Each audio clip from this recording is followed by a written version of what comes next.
Corinth was one of the most celebrated cities of Greece.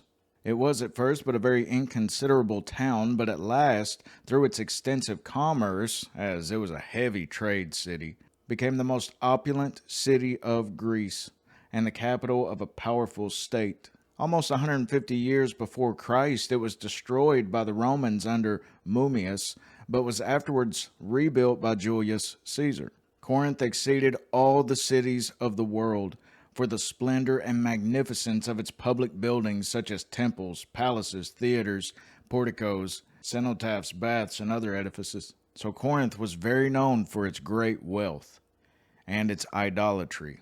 But also public prostitution formed a considerable part of their religion, and they were accustomed in their public prayers to request the gods to multiply their prostitutes. And in order to express their gratitude to their deities for the favors they received, they bound themselves by vows to increase the number of prostitutes.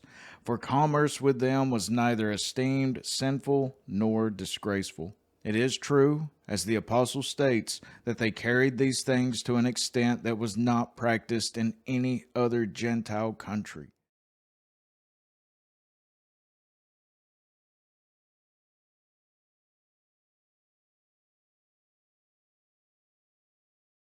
And yet, even in Corinth, the gospel of Jesus Christ prevailing over universal corruption, there was founded a Christian church by Paul the Apostle.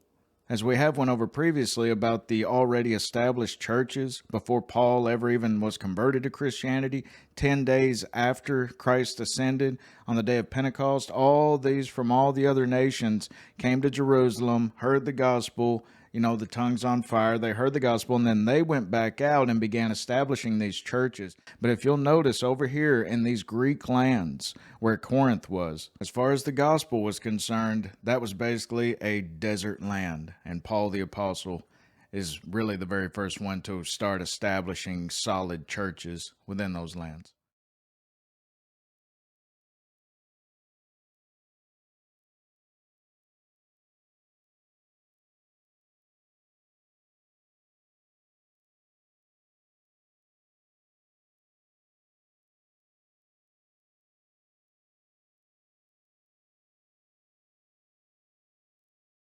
We then know that Paul wound up making his way over to Ephesus. He wrote a letter to the Christians in Corinth from the city of Ephesus, Acts 19, which is mentioned in 1 Corinthians 5:9. This previous letter is lost, so this is not the very first letter that he actually wrote to the Corinthians.